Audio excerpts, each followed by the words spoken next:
What is going on, you guys? Welcome back to Down the Wire. I'm your host, Brian Kostiw, and today we've got a great episode in store for you.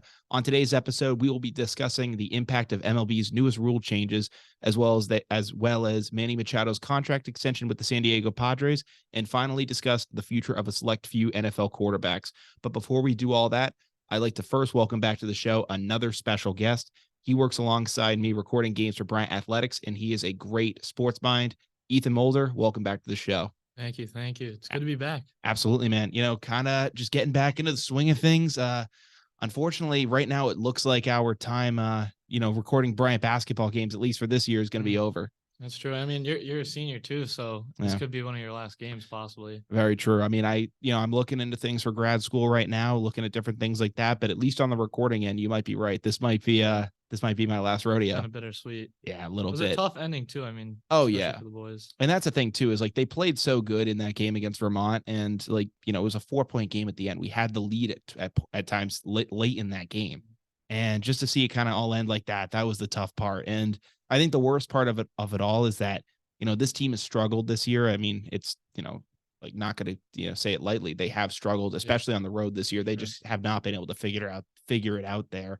And I look at that game against Vermont, and it's like we could play against any team in this conference and have it and win. Like, I mean, we're within 4 points of this team when healthy, at home, in the Chase, when it's packed. We can play against any of these teams. And the fact that we just haven't been able to live up to that hype and, even get blown out in some of these games, it's been kind of disappointing, but it's been a great ride. I've enjoyed it, filming games with you, with Alexis, with Sammy. It's been a ton of fun. Amazing. Yeah. I mean, the boys got talent, and again, it's March and anything. Oh yeah. In March. That's the thing too, because believe it or not, there is a insane scenario in which the Bryant Bulldogs would host I almost said the NEC championship game. We would host the America East championship game at the Chase Center. It's possible, yeah. And what I'm trying to remember, Ethan, we talked about this at work today, but Bryant would have to win, obviously, to get there. And then I think Maine would have to beat UMass Lowell. And Maine is a hot team right now. Yeah, I mean, they just beat UMass us. Lowell's very good. Yeah, but Maine would have to beat UMass Lowell, and then Maine would also have to beat Vermont. I think we would have to go beat Vermont. I think they're a lower seed, so they would play Vermont. Well, I know we're playing UNH in the first round of the playoffs, and then I think we have to go face Vermont. I think so. Let's say Binghamton or UMBC wins, we would play one of those two teams, and then they would go on to play Vermont. Jeez. So we would play UMBC or Binghamton if that was the case. I mean, listen, I think we have a shot to get there. I think UMass Lowell and Vermont, those are the powerhouses of the conference this year. Very good teams. Yeah, like those, I can look at those teams and I would say, all right, if they beat us, fair enough. They have a ton of talent, but I see a UMBC. I don't see a huge threat in them. I don't see a huge threat in Binghamton. I think, we've proven we can beat UNH both on their home court and here. So yeah. I think that we have a good shot against UNH. It's going to be tough, especially with playoff atmosphere. I don't know how the Bulldogs are going to fare in that kind of a presence, but I know it's going to be a definitely exciting time on Saturday. Oh, yeah. I mean, March is one of the best months, especially for sports. Oh, my God, yeah. I mean, you see all these kids who you've never seen before in your life. They get crazy opportunities in anybody's game. I mean, it's one game. All you got to do is win one game in March. And, I'm excited for March Madness. It's going to be really oh, my God, yeah. Like, just all the storylines that are going to come from that. I'm really excited to cover that on the show, too. But before we get into the Red Sox thing, just what a heartbreaker that Maine game was for Bryant, because we tie it up. We're Kayvon's dealing with injuries, different things on that end, and just when you think they might have the chance to force overtime and fight and live to fight another day, Maine dries up the court, shoots a 3 with like 5 seconds left, and I'm thinking like, all right, if this thing, I honestly thut he was going to swish it, and then that was going to be it. That's usually just how it's going to be, and I was like, that's what's totally going to happen here, and it rims out, and I was like, all right. We're going to play for overtime. And then I see the UMaine player tip it to himself, catch it, and then throw it off the glass for the win. And that's what shocked me. Had they splashed a 3 for the game winner, I don't think I would have been as surprised. It would have been like, wow, like good play. But when I saw that just pinball play by UMaine, I was like, you got to be kidding me. That's how we lose this game. And yeah, it was just it was a tough blow, but still really excited to see what happens in playoffs this year. How do you think we're going to fare against UNH? I think we should go and take care of business. I mean, when you end off a buzzer beater loss like that, you're expecting you win this game, or even other teams, if they Sure. lose this game, you go on, you get a home playoff game, you get to come home, you get your whole crowd behind you, win that first game of the playoffs, and then you're rolling after that. Yeah. But after losing that and getting that taken away from you, it's really fueling. Like you have to get angry, you have to get hungry, and now you're on the road the whole tournament, most likely. Yeah. Again, in case we do, and in case it's that scenario, but most the likely miracles. you're on the road. So yeah, I think it just, they have to dig deep. They have to get hungry. And I mean, everybody's hungry, but I think they have a real reason, because they're supposed to be one of the top teams. We moved to the Americas. We were supposed to be a 2, even 1 seed. And it's we just, were projected to end up playing out. We were projected to finish 2 this year. Exactly. Like we were really projected to finish from the 3 well. seed to the 6 seed at the end of the season. So they have to be hungry. They have to want it. Every single player has to dig deep down. Yeah, I think we might. I think we can do it. We need to finally see Doug Etter get some of that March Madness magic back. So maybe it's his time. It's his month, man. Hopefully he can get some of that magic back. But yeah, we will. I'm excited to cover that as that unfolds later on, all those March Madness storylines. But before we do all that, I want to cover some baseball news. And Ethan, I don't know if you've been watching some of these spring training games. I actually have. Yeah. So there has been the implementation of a lot of MLB's new rules. They have increased the size of bases. They've banned the shift. And then there is the most noticeable change, which is the pitch clock. Yeah. So the pitch clock, I'll tell you, I wasn't the biggest fan of it when it got implemented. And I'm not totally on board with it yet. I'm a little bit warmer on it than I was. But what we saw this past weekend was absolutely crazy with the Red Sox Braves game. And I think that, for anyone who hasn't seen the pitch clock, it's 15 seconds when there's no one on base, and then it's 20 seconds when there are runners on base. And if the pitcher fails to throw a pitch within that select amount of time, it's ruled an automatic ball. Yep. And then on the hitter's end, which this is the part that I'm not really the biggest fan of, if the hitter isn't in the box with here's the thing. If he's not in the box and looking at the pitcher with 8 seconds left on the pitch clock, the ump can call time, step out, and rule it an automatic strike. Which that's the weirdest part to me. I'm just like, the hitter and the batter, they should have the same amount of time as anyone else. Like, as long as the batter's in the box, the pitcher should be able to throw the ball. I don't care if he's looking up at the guy or not. Like, as soon as the batter's in the box, his feet are planted, the pitcher should have the go ahead just to blow that thing by him. Because that's what I thought it always was. I mean, once you're in the box, like, then that's just on you. Yeah. So that's not how the automatic strikes are getting called. It's not like the guy is out of the box for too long. It's like if I could understand if the guy was like lollygagging out of the box and, and you could say, hey man, get back in. And he's like, no. Sometimes you can tell when they're around. But like the fact that you can be in the box standing ready for a pitch to come and just like not fully looking dead at the pitcher, I don't think that should qualify for an automatic strike. Yeah, that's kind of weird. So that's the thing. And that leads us into the first story with the Red Sox Braves spring training game this weekend, tied 6-6 in the bottom of the 9th inning, full count, bases loaded for Atlanta.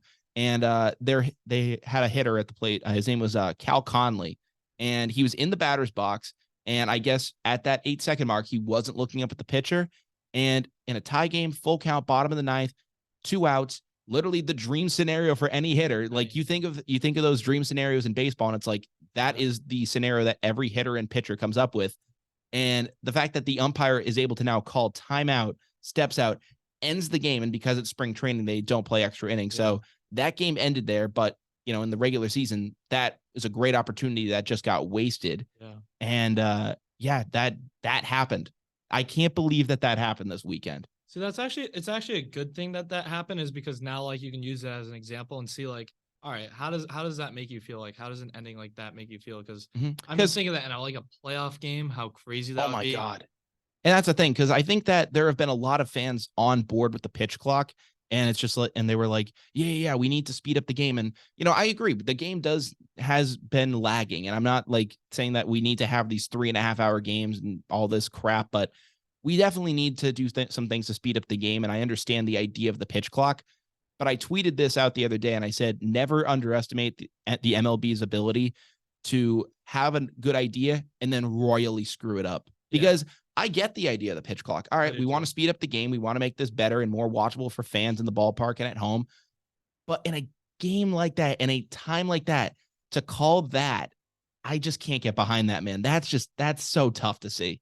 I feel like what they could do is, like, in the later innings, like, kind of get rid of that rule. I mean, I don't know. I mean, I feel like it's good to like speed up the game. And again, when you watch games for the fourth quarter, you watch it Yeah, for the end of the second half, you watch it for the last 2 minutes, you watch it for the ninth inning, stuff like that. exactly. So I feel like in those like in the ninth inning, you want the game to be slowed. You don't care. You want to like every single second to count. Like you don't care. Like same with the fourth quarter, like the Yeah. 2 minute drill, like you were just you love printing out all these scenarios like, oh, 13 seconds left. Well, if we throw a pass here and then call a timeout, and like you want to see it slowed down. Yeah. I So mean, I don't think they should speed that part up. no, exactly. Ethan, I think if you were to tell me like, hey, would you rather have a game end, 5 minutes later than it would have, than have that call? I'm going to take an extra 5 minutes. I don't need I don't need an extra 25 like we saw in the Bryant basketball game a couple weeks ago where timeouts.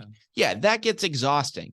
But if you're telling me I have to wait like an extra 5 minutes, an extra 2 minutes, extra 7 or 10 even, I'm willing to take that.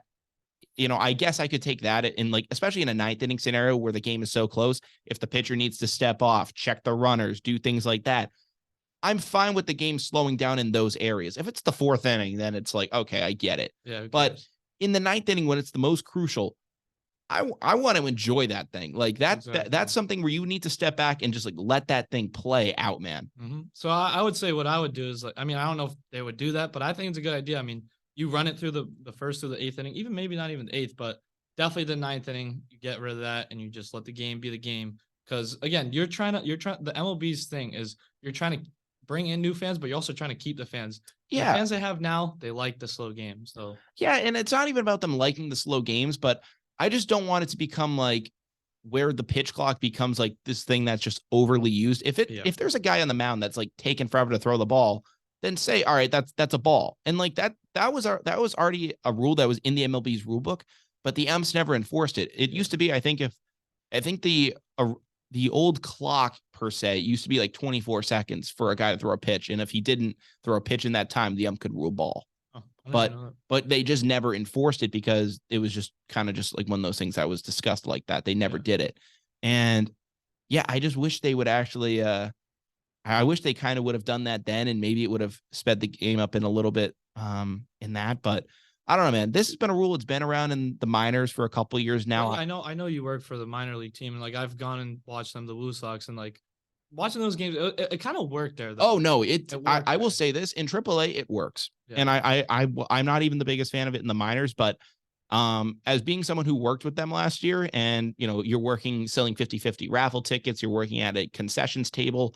For me, it didn't feel like a 9-inning game, and I wasn't even really watching it most of the time, but I always knew, all right, I'm working the table. As soon as I hear Sweet Caroline, I get to go upstairs and like my night's essentially over.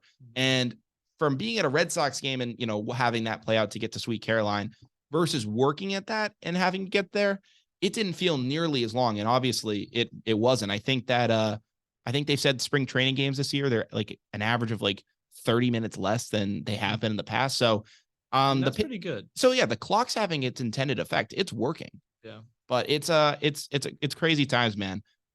If you had to see any like change possibly happen to the clock as is right now, like if you could make a change before the start of the season, what would you see with it? I would definitely say what I was saying previously. The ninth inning thing? The ninth inning, you shut that rule off and you just let the game play out, because again, obviously new rules, refs and umps, they're going to be really like trying to enforce it. I mean, that's what we've seen in the NFL for so many years where they keep adding these rules. I mean, roughing the passer is probably one of the biggest ones. Like, literally like flick Patrick Mahomes, bang, flag comes out. And it's like, you breathe on it. Are you kidding me? And it's like, I feel like it's going to start to slow down, but as of right now, like that's how they've been calling it. So they have to call it that way. Mm-hmm. And I think bring it back. And I'll say this. I think that while I don't like the umps calling it so strictly in spring training, I think that it will help there not be as, I think it'll help that there won't be as many pitch clock violations during the season, because pitchers will say, all right, man, I just got to get this thing out and throw it. Yeah. What's been kind of crazy is like some guys don't realize, all right, as soon as you start your motion, the pitch clock stops. So you can wait down to like that 1 second mark, start your motion, and you're fine. But there are guys getting it back, and like 5 seconds later, they're getting the pitch and just like rearing back to throw this thing. I'm like, slow down, man. Yeah. It's a lot. It's crazy. It's a new thing. And I mean, everyone's going to adjust to it. Players, coaches. So yeah. One player who's actually adjusted to it fairly well actually is, Mets pitcher Max Scherzer. He was someone who I thought was going to really be against this, because I don't know if you saw the whole sticky substance thing when that happened across baseball and they were checking players. Every single player, yeah. Oh yeah, and Max Scherzer especially, he hated the rule. Like he threw fits. Like I don't even. He might have gotten himself ejected from a game. I don't honestly, he might have. It was either him or I think Madison Bumgarner might have gotten ejected. But like he was not a fan of this stuff at all. And I thought, oh, you're gonna put a clock on this guy. He's gonna be pissed. And Max Scherzer comes out and he goes, actually, no, I kind of like it because it means that I can like use it to my advantage. And I was like, I was kind of a little bit suspicious of that. And then he goes out and he strikes out a guy in 27 seconds. That's pretty cool. Yeah. He strikes out a guy to end the inning. It took him less than 30 seconds. And it's like, wow, he just was moving out there. So it'll be interesting to see like what guys need a pitch clock, versus what guys, didn't need it at that time. It's definitely going to be a pretty big thing this year. You're going to hear about it a lot, especially like, again, we've only gone to like 3-4 spring training games. And, we already got into that game potential situation. Yeah, that's the thing. It was like regular season. It's like the first day. It's like the first day. I mean, I think you had like, what was it? Manny Machado. He was the first guy ever to have it called on him. Yeah. Yeah. We'll discuss him in a second, but he has that called on him, and yeah, it's just crazy stuff, man. Like, I can't believe that it's already having this effect in spring training. What do you think about the other rule changes, like the banning of the shift and the bigger bases? So bigger bases to me, honestly, like I get what they're trying to do. Like, honestly, it's not like really like that huge of a thing for me. Like, I mean, you're trying to prevent injuries, but I still feel like at the same time, like it's not even going to make that much of a difference. Yeah. I'll say this, and I've said this on the show before. So, the size of the bases isn't necessarily going to matter in terms of knee injuries. I know that people look at the Manny Machado knee injury, the Bryce Harper injury he suffered a couple years back, and they're like, that's the reason we need to fix the bases and make them bigger. And I understand their reasoning for it, but I think what they should have done is actually just make the bases softer. Yeah. Because, did you play like Little League growing up? I did. Yeah. Do you remember the bases that we played on? They were like, things are like rocks. Yeah. Oh, no. Well, some of them. Oh, on Little League. Yeah. On Little League, they were like rubber. Oh, yeah. That was like literally a pillow. Yeah. And that's what baseball players used to literally play on growing up. Like, especially in like the majors, like they used to just strap pillowcases to the ground. Oh, literally. That's what they used to do. And, you didn't really see these stories of players blowing out their knees and whatnot. And it really wasn't until we got like these like, rock kind of like bases, as you put, like they're literally like Atlas stones on the ground. Yeah. And yeah, of course, like, especially if it's like a little slick, like a cleat isn't going to help you on that. What the MLB should have done is they should have made the rubber like a bit softer so that we can like almost have it be like a shock absorber.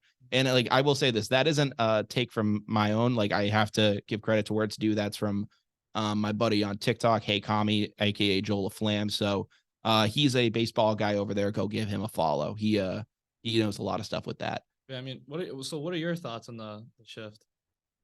I'll say this. So I don't like the fact that they banned it because I really hate the fact that a guy like Joey Gallo gets to win in this situation because stupid. They figured him out. So they figured it out. And they put you over there. Like, it's the dumbest thing ever. And everyone's going to say like, oh, like it's so much harder than you think, but you're a Major League Baseball player. Yeah, well, if a player is giving you that entire side of the field open, like, I'm not saying you need to become, Harmon Killebrew or Rod Carew and learn to and be like this god at hitting the opposite way. But literally, even just throwing down a bunt, and you don't need to be like this perfect guy at bunting either. Just get it in the vicinity over there, away from the pitcher. You're going to have a guaranteed base hit. And if you do it enough, yeah, it might go against like the unwritten rules and whatnot. But if you do it enough, teams are going to start shifting against you. They're going to throw someone over there and say, all right, like, just let him be, because otherwise he's just going to keep doing this bunting crap. Exactly. No, I've honestly never been a fan of it or a fan of getting rid of it, because I think like those are what you're given. Like you're scouting, you're doing the scouting, you're doing the research, and you're figuring out players. And I mean, there's nothing wrong with that. I mean, that's just what happens. It's like any sport, like you scout a player, like, all right, this guy's a lefty, don't give him his left side. Yeah. So why would you not be able to do that? Imagine in the NBA, it's like, all right, Harden can't dribble to his left side. Like, what? That would just not be entertaining at all. Mm-hmm. What I'm wondering what they might do is there was this thing where, like, what if you were able to just like, how like you can like change someone's position like mid inning, like you can say, like, especially if like a pitching change comes in, it's like, all right, this third baseman, I want him to go to second base now, like actually move his position, like he's not in a shift, like you move him. Yeah. Like, I wonder if they'll start to do that where, you have your third baseman or something, or your shortstop be listed as moving to right field. And then you actually, someone get a pseudo shift in a way. I don't know if that'll be something that happens, but I don't know. And like, here's the thing. I get that it can be frustrating for lefty hitters. And I understand that, the shifting was getting a little extreme. I think that since 2013, teams were doing it like, way more than they ever have. Yeah. So I understand that it was getting a little outrageous, but, the fact that Joey Gallo, who was hitting like a $150, has all that say, I don't really get it. Like if, Freddie Freeman, he has a case for it because he's a great hitter and he's saying like, hey, I could be an even better one. Joey Gallo is not a great hitter. No. So like the fact that he was the guy driving that campaign bugs me. Yeah, no, it's a weird case. I mean, I don't know. I'm not a fan, but yeah. But there have been, other rules going around too. It's been a crazy time in spring training. I'm excited for the Red Sox this season, but I will say I'll say this. I'm excited to see baseball again at Fenway Park. Yeah. I'm not excited for the Red Sox this season because they look rough. It might not be bad. I mean, Duran has been one of our prospects for like the past 3 years. Yeah. I mean, again, I've watched him at the Blue Sox and everything, and he came up to the major leagues. I'm pretty sure he hit like a home run in his first game, and then after that, he was just doing nothing. He was like doing terrible in the outfield and everything. I remember there was that one game last year where he had this like huge drop in the outfield against the Blue Jays or something, and everyone was just like, all right, this guy, he's just not it.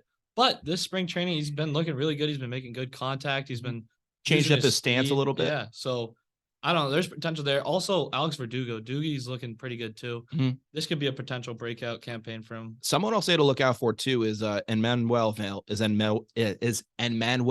Valdez, yeah, he looks really good too. Yeah, I saw him down in AAA. So he was part of the guys that we acquired for Christian Vazquez at the deadline. Yep. And while I was mad at the trade, I got to see Valdez in Worcester.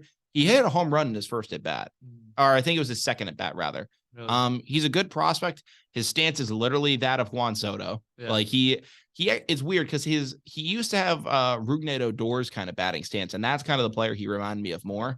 But I think he put on a bit more weight, and he has definitely gained a lot more power. Yeah. He's someone I'll be interested to see. The big thing with him is that they just didn't have a position to put him out in the minors. Like they were trying him out at third base, at second base, in the outfield, which is good for versatility. But how many more utility kind of versatility guys do we really need? Like I want someone like to know, all right, this guy's going to be your second baseman. This guy's going to be your right fielder. This guy's your shortstop. Like I appreciate the versatility, but I don't want just a team full of Kike Hernandez players or Brock Holtz. Exactly. Like I don't want that. Yeah. No, at one point you got to lock everybody in, but exactly. I don't know. I low-key think the Red Sox could be a dark horse team. I mean, I always do. They're my team, but like, but they could be. But the AL East is so packed this year. It is. Like that's the thing too. Like the Yankees are going to be good. The Orioles are, building. Are probably going to be a top 2 team. I'm not even going to lie. They have a really good young talent, and they could rise up. I think the Orioles, they still need another year. I could see them being in third, but I think it's going to be between Tampa and Toronto. Yeah. I think it's going to be between those two. Toronto is just like a wagon at this point, and then Tampa, they just have that philosophy. What about the Yankees? You don't think the Yankees will be up there? Yeah, that's tough. So maybe the Orioles will be in fourth, but I might be. I don't know. It's an absurd division. It's a crazy division, man. Like, and just that's why I'm just like, you're right. We are way behind compared to the rest of the division. Yeah, I mean, we got Devers back, but that took a lot of begging to just do that. And I mean, there's only so much he can do. I mean, our bullpen's not that bad. I mean, I don't know. It's not a spectacular bullpen, but that's what you need to win. And I don't know if our bullpen can surprise us, then I think we'll be good. But I don't know. There's just a lot of like ifs this season, and like I don't think there's any pressure though. Can Chris Sale come back to ace form? That's going to be a big one. If he can play more than 5 games. Exactly. Like that's the big thing too. Like how many more Chris Sale rehab starts down in Worcester are we going to see? I'll say this as a former and potentially current Woo Sox employee. Cool seeing it. Yeah, it was great to see. I mean, like it's great for our bobblehead nights. Oh, exactly. It does awesome. It's awesome for us.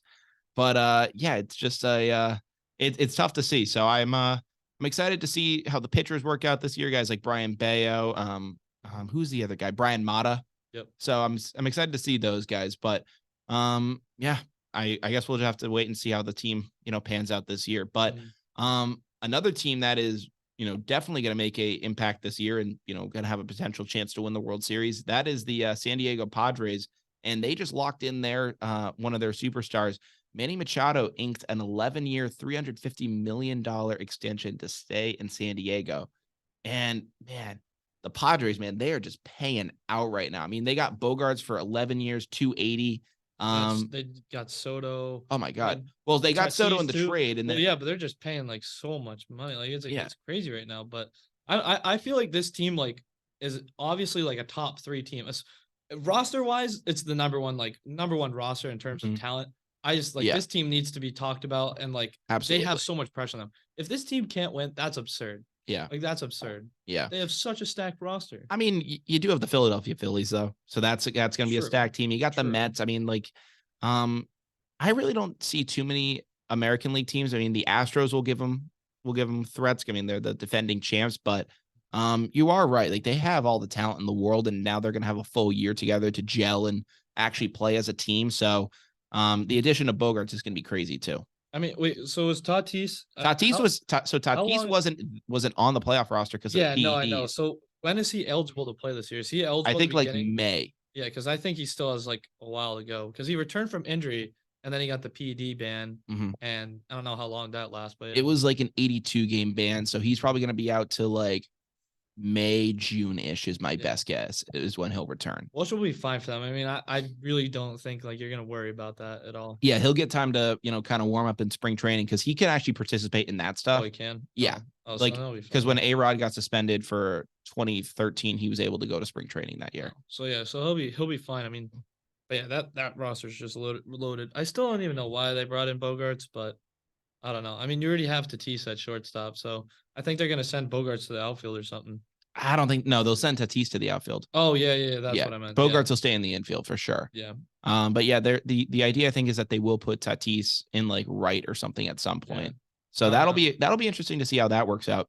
But man, Manny Machado had said that he was going to test free agency. He said, yeah, after the year, I'm going to test my worth. I think he was going to try to get like a $400 million deal. And I mean, he got pretty close. I mean, this is a great deal for him. He's going to be a Padre for life now. And him and Bogarts are going to be running it back there till they're in their early 40s now. So I think at this point, the myth of small market teams not having the ability to compete, it's all BS now. Yeah. We know it's BS because the owners in San Diego are willing to pay up and do this. And if you look at the Oakland A's model of, the money ball scenario, I get it when you're kind of cheap on cash and doing whatnot, but that hasn't won a World Series yet. That model has not fully come to fruition and won a World Series. Tampa Bay Rays got close. And like that's the closest that exact model has gotten to winning a World Series. The only other team that I've said before that has won the World Series with that model was the 2015 Kansas City Royals. But I've also said they had to go out. They had to get Johnny Cueto at the trade deadline. They need to make all sorts of other trade moves and actually, pony up for some free agents. So, I mean, like you can't just go 100% money ball with these teams. And the Padres recognize that. They're spending out the wazoo and they're really reaping the benefits right now. I mean, I think it should pay off for them. Are they overpaying for some guys like maybe, Xander Bogaerts? Yes. Oh yeah, that's definitely overpaid. But if you want those guys, you got to go out. You got to get them. You got to give them money. Especially being in your market, you have to be like, all right, what's going to entice a guy to come to San Diego? I mean, the weather helps. Yeah. But you're in Cali. I mean, yeah, but you're gonna get that bag. Yeah, we'll bring you in for sure. That's like I mean, you see $350 million on your contract. Maybe I'll stay here. Yeah, that's gonna be a crazy team this year. I mean, should be. I mean, as long as everyone's healthy. I mean, health's always a thing of sports, but that roster stays like that. That's a really good team. Do you think they finally have enough this year to get over the Dodgers in the NL West? I don't know. I mean, the Dodgers just every year. I mean, they're a powerhouse. They did just lose their shortstop Gavin Lux though to an ACL tear, but they did. They also lost Trey Turner too. So. Yeah, Trey Turner was huge for them last year. Yeah, very huge. So I think they will. I think the Padres will. You do. I think they have enough, and especially when they get Tatis back, I think this is just gonna be a really fun team. I mean, it's probably you're gonna see in July. It's gonna be all over SportsCenter. There's probably gonna be crazy clips about them. So they might be like this year's like team. Okay. So yeah, I don't know. I have big hopes for them. In terms of actually winning the NL West, I'm still gonna give it to the Dodgers. I think that in the postseason, the Padres might have enough of a makeup to get over them, but I think the Dodgers are just such a powerful regular season team with their pitching and whatnot. I think they'll be able to handle it. Structure. I mean, you look at the NFL. It's like it's kind of like the Chiefs. I mean, they're just such a good structured team that like they're just gonna win games. They're gonna get to that spot. In the playoffs, you never know, but the Chiefs are gonna win all their regular season games, stuff like that. So that's what the Dodgers have been. I mean, they've been just extremely consistent, but I don't know. I seriously think it might be the Padres' year to win that division. Yeah. I mean, I hope you're right, because the Dodgers, I think they've won it every year since like what, 2011? Something like It's like that. It's 12 straight years at this point. At least the past 10 years. Yeah, they've been going crazy in that division. But yeah, only other thing I'd have in baseball news is it's just something I'm kind of thinking of off the cuff. But the World Baseball Classic is coming up soon. It is coming up. That's going to be it. I mean, March Madness is going to be happening. The World Baseball Classic is going to be going on. Month. Oh yeah. So this is going to be definitely, one of the best marches in some time. This is the first World Baseball Classic since 2017. Obviously, because of COVID, it got pushed off for a couple of years. So we're finally going to be getting it back this year. And we got some great teams coming out this year. We got Team USA looking as stacked as ever. We're going to have Mike Trout. We're going to have Mookie Betts in the outfield. Bryce Harper potentially as a DH if he's healthy.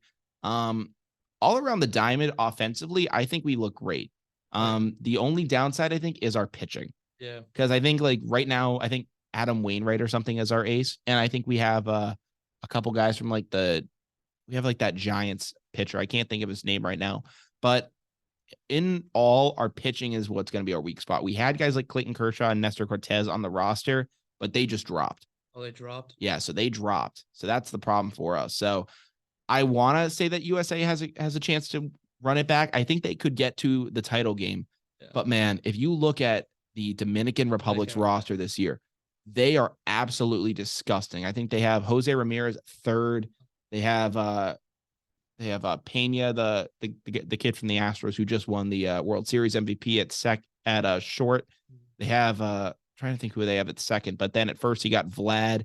In the outfield, I think you have Acuna, and then just like a bunch of other guys in the outfield, and then the pitching, and then in the for their starters, you have Sandy Alcantara from the Marlins, last year's Cy Young winner. You have Framber Valdez from the Astros, and just a couple, and just even more guys to name a few. They're going to be a team to be really reckoning with. And that's a very strong team. But I don't know. I mean, the U.S. actually matches up like pretty well. Oh yeah, and in those type of competitions, that's what I love about the World Baseball Classic, because you get October level baseball like in March. Yeah. It's awesome because like you typically, if you're like a baseball fan, you enjoy watching those games in May and June and whatnot, but it doesn't really feel real until you get to October. Yeah. So this gives you like that taste, and then you get to, have your season and whatnot. But that's why I always like the World Baseball Classic. It's always a ton of fun. And it's baseball too. Like anything happens. I mean, our Bryant Bulldogs literally a week ago, they beat the number 14 Virginia Tech. Mm-hmm. I don't know how. Yeah. I mean, we lost the other two games, but hell. But yeah, I mean, we'll take one game. I mean, but it was a great pitching, like great pitching effort. And that could happen in baseball. I mean, someone could have a really good pitching day. Someone could have a really bad pitching day for the other team, and everyone's just cranking homers, cranking hits. Mm-hmm. So yeah, I think it's gonna be really fun to watch though, because I remember 2017, I was on a cruise down in Puerto Rico when it was happening. So it was so sick because there was like so many like vehicles around. It was an insane. That's cool. So yeah, I'm excited. Oh man, I'm excited for that too.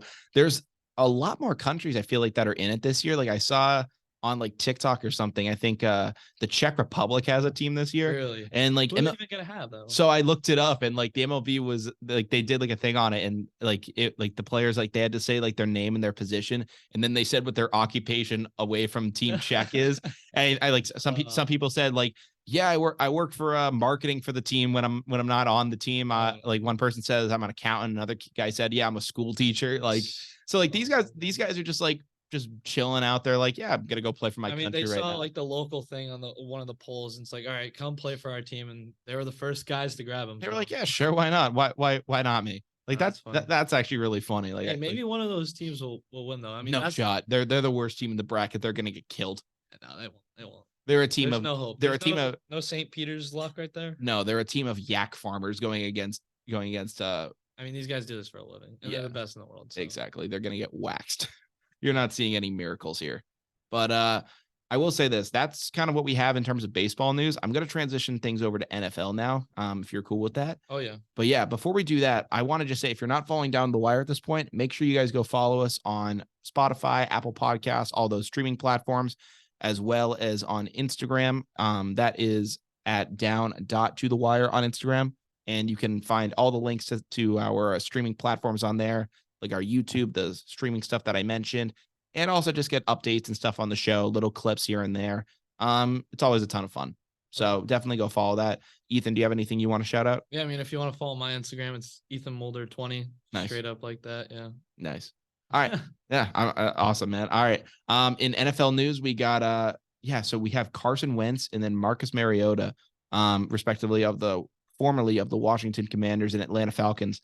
They just got cut. Yep. I don't know if it's officially that they're cut on the first day of the league year or whatnot, but they are no longer members of their team going into next year. Yeah. So that's crazy. After just 1 year, I feel bad for Carson Wentz, man. He's had a tough break. It got, the whole situation in Philly where he gets hurt. Nick Foles takes over his team and then wins a Super Bowl.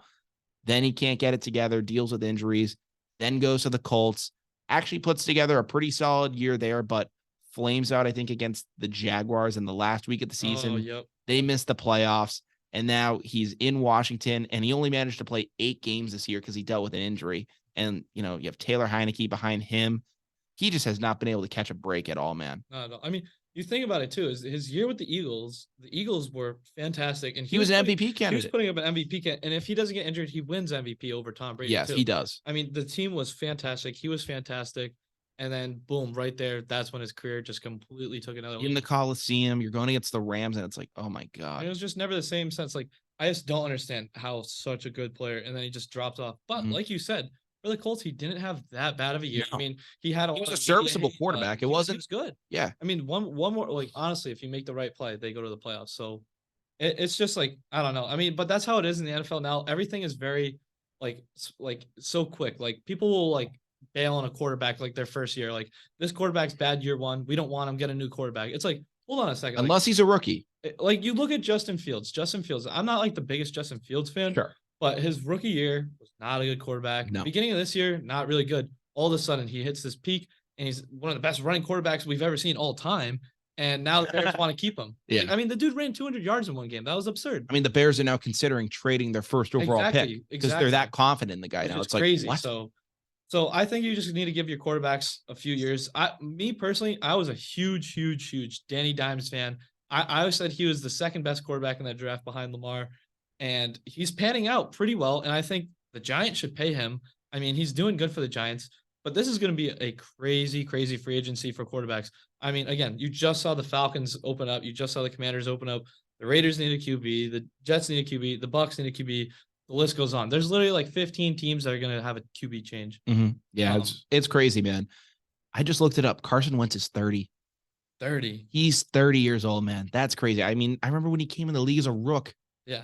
That's insane. Him and Jared Goff. I mean, yeah, Jared Goff's like, he's actually fairly young. He's 28, but the Lions are rolling with him. They think he's their franchise quarterback. So Jared Goff looks good. Too. He looks really good. I think the Lions just need a defense and they're good.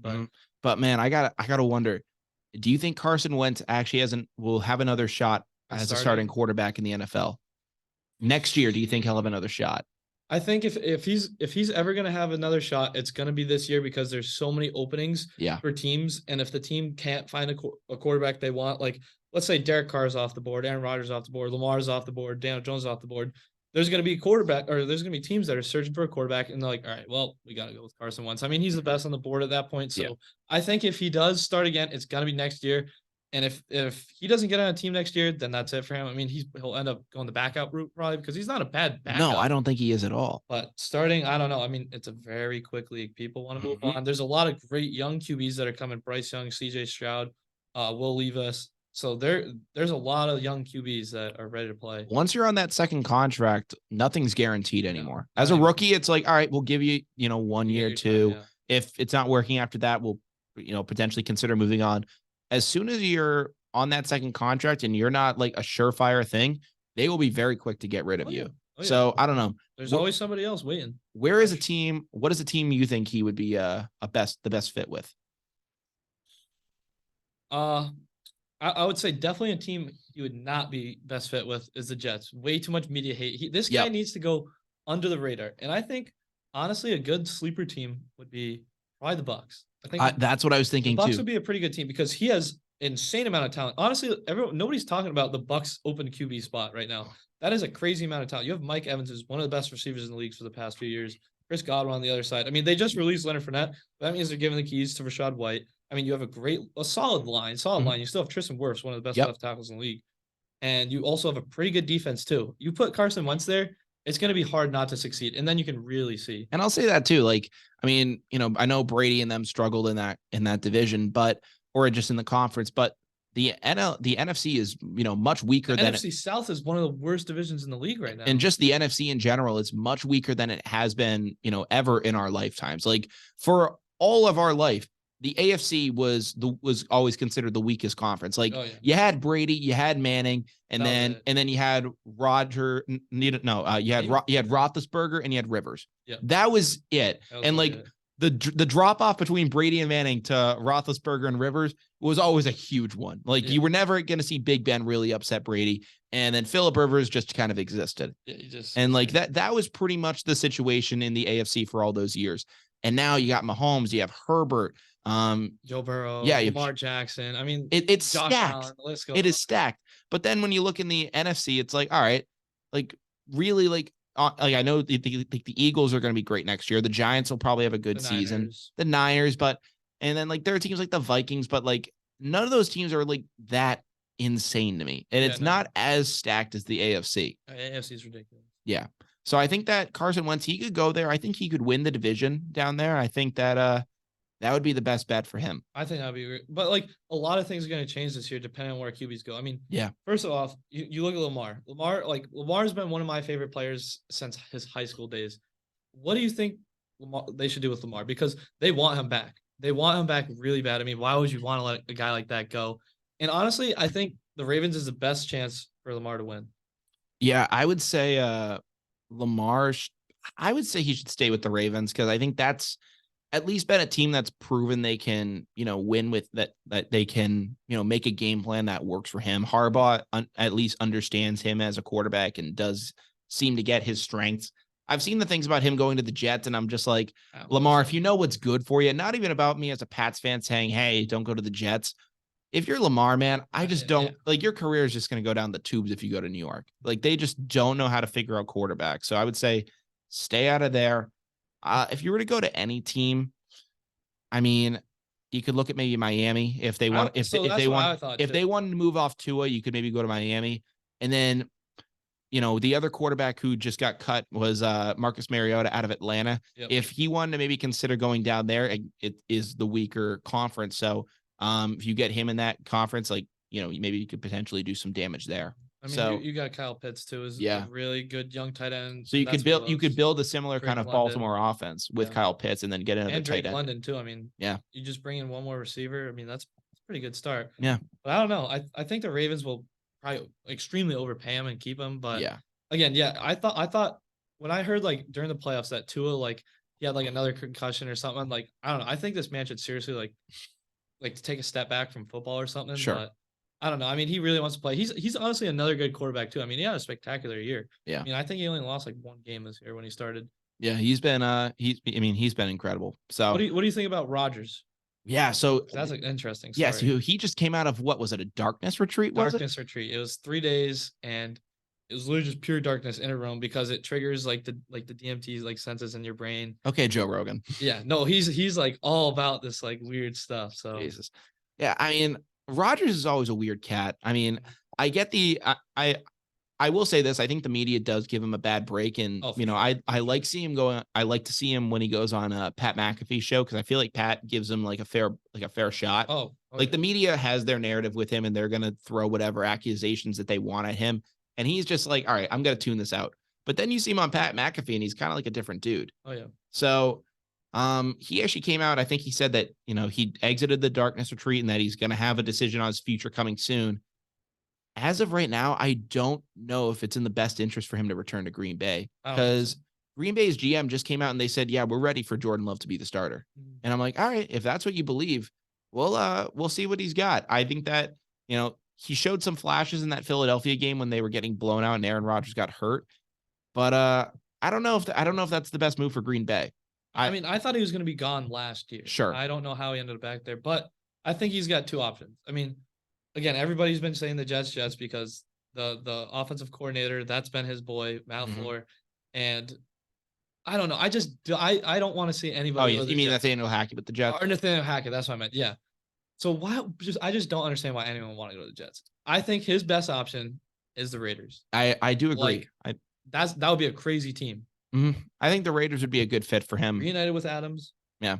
Either that or, like you said, if Tampa Bay is open. Tampa too. Because Tampa right now is kind of turning into what the Arizona Cardinals used to be, where it was just the retirement home for, like older players. Like they came in, they showed out like whatever they had left and they took off. So if that's what Aaron Rodgers wants to do, like, I mean, you could say it's following in Brady's footsteps, but it's a formula that's worked. If he wants to go in there, so what? He's like 40 now. Is that how old he is? He might be even over 40. He's definitely over 40, but I think he might have just turned 40. Really? I think so. Aaron Rodgers, he's 39. He turns. Oh, wow, he's not even 40. Yeah, he turns 40 in December. Oh. So Brady joined the team he joined the Bucs when he was 43. Yeah.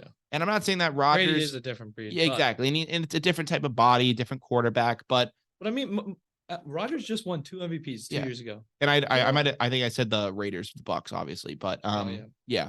But listen, I think Rodgers, you get him down there, you have him not playing in Green Bay and miserable like Wisconsin all the time. You saw what that did for Brady when he's not playing up here in New England when it's snowing sideways and awful outside. Like you get him on a beach, everyone's gotta be happy when they're at the beach. Especially him and his he's got his hippie vibes going right now. And you're giving him 2 all-pro receivers. You're giving him 2 all-pro receivers.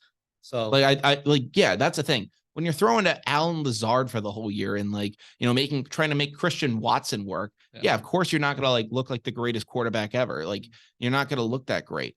But you put him on a team like that, I think that he has a chance to really show out and look good. Yeah. I mean, I was thinking earlier in the year that he was gonna end up going to San Fran, but I don't know. They got a weird QB situation too. They have Brock Purdy, who had an electric run, and then you also have Trey Lance, who was supposed to be their franchise guy. And you still have Jimmy G, which Jimmy G's going to be gone. That's Jimmy G's going to be out the door. He's probably going to end up on the Jets. You'll see. He'll end up on the Jets. That's going to be who they're going to get stuck with. Yeah, he'll end up on like the Jets or the Panthers, maybe. He might end up with the Colts. Yeah. That's what I feel like he'll go to the Colts. Yeah. But yeah, I don't know. What would you do if you're the Niners? You go Purdy or you go Lance? Or someone else. So right now, Purdy did tear his UCL, which is like the Tommy John kind of surgery. Yeah. He tore that in the Philly game. So right now I would use that as an opportunity to say, hey, we're going to rehab you back and, give the opportunities to Lance, in training camp, let him use that. And, if Purdy's good to go, let him play it out in those preseason games, see how they're feeling. And, you got to just make that gut call at a certain point. We didn't really get to see Trey, a full season of Trey Lance. We only got to see him in 2 games and, he showed some flashes in that second one before he went down. So, I want to see what he can do. I don't want to be fully just giving up on Trey Lance at this point because he still hasn't really gotten that full shot. So, I want to see what he can do. But at the same time, if Brock Purdy's the guy, I don't care what pick you're picked at. I don't care if you're picked at the number. What was it? What was Lance, the number 3 pick? Yeah, Lance, they ended up trading up. It was 3 or 4, but they made a pretty big deal to go up and get Lance. I don't care if you're the 3rd pick or the last pick. Whatever player the team, plays the best with, that's who I want on the field. And if that's Brock Purdy, so be it. But that's a good and bad thing about QB competition is if you have 2 legit QBs in the room that either one could start, it's good because then you're obviously going to get the better product. But at the same time, it's also scary. I mean, you look at the Patriots, we had Mac Jones, and I mean, I'm not the biggest Mac fan, but he was having a bit of a down year, and then they bring in Zappy, and that was a very questionable move. I was a fan, but a lot of people weren't. So I don't know. Things like that could end up happening when you have 2 good QBs. So kind of have to be careful in a sense too, because then your QBs are going to lose confidence. And I don't know, but I think Trey Lance he's a potential superstar. So you got to let him at least play 6 games, 8 games, or even a full season. Yeah, I agree. I think that you definitely got to give him a fair shot. In terms of quarterbacks around here, though, I want to ask you, how do you feel about Mac Jones this year? Yeah, I mean, I was never the biggest Mac fan. I don't know. I was a huge Cam Newton fan since Carolina days, and I kind of wanted them to ride it out with Cam. yeah, maybe I was like holding on to something that wasn't really there. Sure. But I don't know. I just wasn't a Mac Jones fan, and I want him to prove me wrong. I want him to prove me wrong. And I mean, obviously, you got a Pro Bowl, but Pro Bowls really mean nothing to me at all. They really shouldn't mean anything. No. But I don't know. He had a good rookie year, like a solid rookie year for a rookie. Sophomore slump, which is real. And I mean, you look at Josh Allen. Josh Allen kind of went to the same course. Solid rookie year, really bad sophomore year. Boom, turned into a superstar third year. Yeah. So I think we give Mac Jones one more full year, no more pressure on him. Maybe Bill can bring in a couple of weapons. I mean, we'll see what we do with Jacoby Myers, but I think we got to draft a good young wide receiver in the draft. Bill does not like to draft any of the right guys, so maybe he'll draft the right guy for Mac, give him a year, and then see where we are from there. Is there a guy that you have in mind in the draft? I don't know if you're a big college football guy or not, but yeah. Yeah, there was this one guy. The Ohio State kid? Well, that's Jackson Smith and Jigba. Yeah, he's a really good one too. But there was this other guy that he's been going up in the Zay Flowers. Zay Flowers has been going really up in the Where's draft he from? stock. Oh man, I cannot tell you. I'll look him up. Yeah, but he's been going really up in draft stock, and I don't know. We've missed on so many wide receivers before. I mean, DK Metcalf, I was screaming to get him in BC. Yeah. So he's like almost relatively local kid, yeah. So local kid. He could be really good for us, but I don't know. Do you think we re-sign Jacoby Myers though? I mean, it's a weird situation there. If the price is right. So from what he's asking for a lot, actually. Well, yeah, and I mean, if he gets the money that, certain teams are rumored to be offering, I mean, good for him. But I'm not offering him like 16 million. Like, I'm not doing that. Yeah. It's just not a smart move. Like, he hasn't proven that he can be that kind of a guy. Like, I think he could be a great number 2 guy, but I'm not paying him number 1 receiver money. Yeah. Like, I'm not doing it. And I don't know. I feel like we definitely need to get that number 1 receiver in here for Mac. And maybe, like you said, maybe you get Bill O'Brien or someone that, has a more offensive mind in that war room during draft day to actually draft a receiver. I like a guy like maybe Jalen Hyatt from Tennessee. Yeah, he's a solid one too. Yeah, the only thing is that he only has 1 reception. I think it was against press coverage all of last year. Really? Yeah, so like the teams might be able to figure him out. I was also so I've been a huge Hopkins fan, and Hopkins was supposedly wanted out like earlier this year. If we could go and trade for Hopkins, that would be really cool. It would be weird because of the Bill O'Brien. Very weird. So that kind of sucks for that. But honestly, I feel like they could push past it. But I don't know if we could find a big, like I've always wanted like OBJ too. OBJ is fine by now. Yeah. Why not go bring in OBJ? And then what we really need to do is figure out how to use Jonas Smith and Hunter Henry. We brought them 2 in, and they've just been like pretty quiet for us. Hunter Henry's had like okay games and stuff like that, but Jonas Smith's been completely off the grid. Yeah, Matt Patricia completely screwed up the offense this year. I feel like Bill O'Brien can revive it though. I think so, because I think that it's gonna get back to the similar offense that we had with Josh McDaniels, and I think that there will be a pretty solid connection between O'Brien and Jones, because Jones actually helped O'Brien learn the Alabama playbook when O'Brien got the OC job down there. Oh yeah. So they actually have a prior connection with each other. They didn't ever overlap as a QB and coach, but they do have that connection with one another. So I'm hoping that they can have that kind of a kinship and be able to go far. Yeah. It's gonna be a fun. It's just, I mean, I know the Pats are very likely not going to make the playoffs. No. I don't think whatever we do, it's just going to be a really like developing year and kind of seeing the direction of our franchise for the next, 5-6 years. I mean, this is a pretty big year to like see what our scope is. So it's going to be exciting to watch. Yeah, I'm excited to watch it too, man. I can't wait to see it. But Ethan, unfortunately now we are down to the wire, which means that we're going to wrap up what we talked about in this episode and get on our way. So Ethan Moulder, thank you so much for coming back onto the show. It was a blast talking with you. Anytime. Yeah. We talked about a whole lot today, from like Bryant basketball and their tumultuous season to the Red Sox and the Braves pitch clock violation ending their spring training game. We talked about Manny Machado's 11-year contract with the San Diego Padres, Carson Wentz and Marcus Mariota being cut from their respective teams. I didn't touch much on Marcus Mariota, but do you think he's done as a starter? He might be. He's definitely going to be a future backup now. Yeah, I think he might be right there. He had he had a couple flashes in Las Vegas last year, and Atlanta gave him the shot. Yeah. I think that was it for him. Unfortunately, I mean, I loved him. Solid run. He had one great highlight play that'll live on forever. The Tennessee game where he threw it to himself. Yeah. So man, I miss him at Oregon, man. I know. That was a time. It was spectacular. Oh my God, man. I mean, I remember watching him back in high school, and That was a time. Jameis Winston at FSU. Yeah, that championship game, man, that was awesome. That was crazy. Great stuff. I definitely missed that. So it's unfortunate that, so far things haven't worked out for him. I wish both him and Carson Wentz the best of luck. We talked about Aaron Rodgers' darkness retreat and his decision, pending with the Green Bay Packers. As of right now, I think that he will likely be back in Green Bay. As weird as That's it sounds, what happens. as weird as it sounds, I think he'll be back, because if he was going to be out, I think there would have been a more like verbal, like, hey, I'm leaving. Like with Brady, I feel like there was like a little bit of a like, hey, I think he's going to take off. But with Rodgers, like, it's just felt like nothing. And maybe it's just because I'm not in Green Bay, but I just don't feel like he's going to want to. I feel like he's just going to say, screw it. I don't want to take the time and having to learn all like this new stuff. I feel like the QB market there's going to be like these 1 or like 2 or 3 days where it's going to explode. Yes. And you're going to see a QB sign here, like every single hour. Yep. And your mind's going to be blown. March is going to be crazy. So yeah, I can't wait really for it, man. Looking forward to it. No, I mean, it's like what, 2 weeks till the new league year. So it's going to be crazy. Yep. We talked about the future of Mac Jones and the Patriots, and it was a great episode. I really do appreciate you guys listening. This has been on WJMF 88.7 HD2 Smithville, Providence. Make sure to go like this, share this, do whatever you got to do with it. But from Down to the Wire, I'm Brian Costa. I'm Ethan Moulder. And we hope you guys have a great rest of your day. Take care and peace out.